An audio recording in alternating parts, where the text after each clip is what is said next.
Ah non, ça va pas. C'est pas exactement comme je veux. Ah, je peux pas faire ça, c'est pas parfait. À force de répéter ces phrases, on finit par devenir un éternel insatisfait. Et au final, on parle plus que ce qu'on agit. Notre production empathie. Aujourd'hui, on aborde un sujet en lien avec la dernière vidéo sur la procrastination. Souvent, on peut retrouver ce sujet comme étant une des causes de la procrastination. Le perfectionnisme.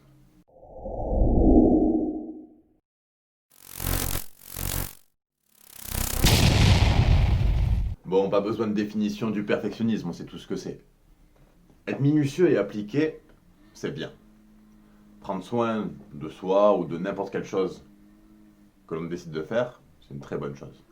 Par contre, toujours chercher la petite bête et finir par ne pas faire ce que l'on doit faire par peur que ce ne soit pas parfait, ben c'est dommage. Je suis sûr et certain qu'une grande partie d'entre nous a déjà abandonné un tas de projets sous prétexte que c'était pas parfait ou pas assez bien.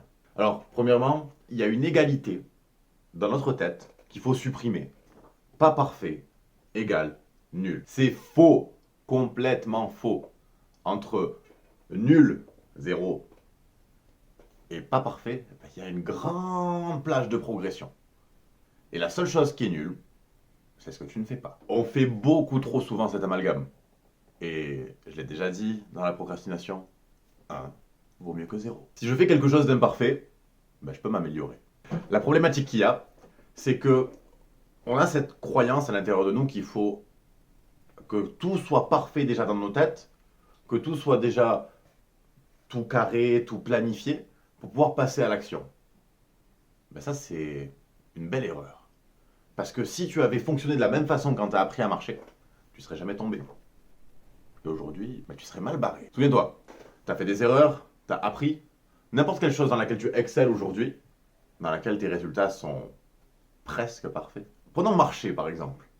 Tu tombes de temps en temps, ça t'arrive. Tu perds l'équilibre, tu t'embronches quelque part. Donc ta marche n'est pas parfaite. Mais pourtant, tu t'es jamais empêché de marcher. Quand tu as appris à marcher, tu as transféré ton poids d'une jambe à l'autre, ton équilibre d'un côté et de l'autre, pour pouvoir solliciter la totalité de tes muscles et petit à petit en créer un automatisme qui fait qu'aujourd'hui tu marches sans réfléchir. Ouais. Mais au début, tu es tombé un paquet de fois, non? Et aujourd'hui, tu cours. C'est la même chose dans toutes les choses que l'on a envie d'entreprendre dans notre vie. La problématique qu'il y a, c'est qu'on ne s'en rend pas compte. On ne sait pas. On croit que si je ne fais pas la chose parfaitement, je ne dois pas le faire, je ne dois pas le sortir, je ne dois pas le montrer. Le montrer. Pourquoi on parle de montrer? On parle de montrer parce que ce qui nous gêne en fait dans le perfectionnisme, c'est que entre le moment où tu as appris à marcher et le moment actuel où tu es en train d'essayer de sortir quelque chose, de créer quelque chose et que tu n'oses pas le faire parce que c'est pas parfait, c'est la peur du jugement. La peur que les gens te disent ouais c'est pas bien. Eh, si tu avais eu la même peur quand tu as appris à marcher ou que tu as appris à faire tes lacets ou n'importe quelle autre chose que tu as apprise dans ta vie, ben en fait, tu n'aurais rien appris. Si tu attends que ce soit parfait pour faire quelque chose, ben tu n'avances pas. Jamais. On apprend d'abord à marcher avant d'apprendre à courir. Autre chose d'intéressant, la perfection n'existe pas. C'est clair. Demande à n'importe qui, la perfection n'existe pas. Le plus grand artiste, tu vas pouvoir trouver des défauts, des problématiques, des choses que lui-même va voir et qui vont faire que ben, son œuvre n'est pas parfaite. Autre chose aussi, tu es la personne la plus critique sur ton travail. Sur tout ce que tu fais, c'est toi qui vas donner le plus de critiques. C'est-à-dire que des gens vont voir des choses dans ce que tu fais, qui vont voir des choses positives, bien. Ils vont peut-être se comparer à toi, mais tous les petits détails, les petites bêtes, le petit cheveu qui dépasse, là, je suis sûr que, oui, là, hop, là j'ai un épi là. Voilà, maintenant vous le voyez. Eh ben, jusqu'à présent, je suis sûr que la majorité d'entre vous, vous ne l'aviez pas vu. Pourtant, c'est un truc que tous les matins, je suis là en train de le plaquer comme ça, là. C'est stupide. Je perds du temps pour plaquer une mèche que personne ne voit par peur que les gens le voient. Waouh! On voit ce jugement des gens qui nous fait peur. On a vu déjà dans une première vidéo, la première, sur la valeur personnelle, qu'à partir du moment où tu crois suffisamment en toi, déjà le jugement des gens, il s'atténue. Mais autre chose, les gens qui vont te faire des critiques, qui vont te faire mal. La première raison pour laquelle ça te fait mal, c'est parce que toi-même, tu ne crois pas suffisamment en toi. Valeur personnelle, CQFD, tu connais. Deuxième chose, les gens qui vont prendre la peine de te faire une critique qui va te faire mal, c'est une personne qui, en fait, qui a rien à faire dans sa vie que de dévaloriser les gens. Elles ont rien à faire dans ton entourage, ça t'intéresse pas. C'est des personnes qui ont du temps à perdre pour te critiquer et te faire mal, en fait. Parce que si elles te critiquent avec le but de te casser, il y a deux raisons.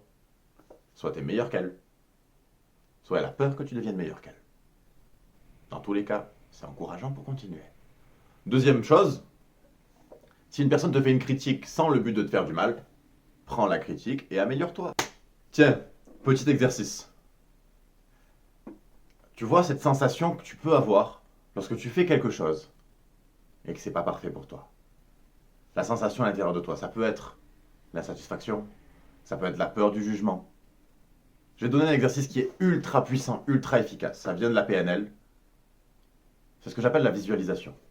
Tu fermes les yeux. Replonge-toi dans un événement où tu as fait quelque chose qui n'était pas parfait. Le projet abandonné, que tu as laissé en cours. Ok. Tu ressens cette sensation? Tu fermes les yeux et tu vas pouvoir savoir où elle est dans ton corps. Visualise-la. Donne-lui une forme, une couleur. Donne-lui une chaleur, une texture. Vois sa taille. Maintenant, diminue l'intensité. Diminue la couleur. Rends-la plus terne, plus pâle. La texture, tu la rends plus douce. Peut-être comme du coton. Quelque chose d'agréable. Quelque chose qui ne te gêne pas. Ok. L'intensité lumineuse, tu la diminues. Et tu la fais rétrécir. Rétrécir de plus en plus. Pour la rendre comme une bille. Au lieu qu'elle soit dure, transforme-la en fumée. Une petite bulle de fumée. Ok. Imagine maintenant qu'on souffle dessus et que cette petite bille de fumée s'en va. Naturellement, ta sensation disparaît. Si ce n'est pas encore le cas, recommence l'expérience. Encore et encore jusqu'à ce que ça disparaisse. Mon conseil, abandonne le perfectionnisme et passe à l'action. Tu verras, en faisant ça, tous les projets de ta vie vont décoller. Et il n'y a que comme ça que tu progresseras plus vite, mieux, et que tu pourras atteindre enfin ce résultat que ton ego à l'intérieur de toi, il veut. Cette chose qui se rapproche de ce que tu appelles la perfection. Mais pour pouvoir l'atteindre, il faut passer à l'action. Faire des erreurs, être imparfait, se faire critiquer, se faire corriger. Et si tu arrives à traverser tout ça, là tu atteindras ton objectif. Si la vidéo t'a plu, que tu as appris quelque chose, lâche un énorme cœur. Suis la page, partage autour de toi pour que le plus de personnes puissent bénéficier de ces quelques conseils. Je te souhaite d'être heureux, prends soin de toi. Tu n'es pas parfait, mais tu es extraordinaire.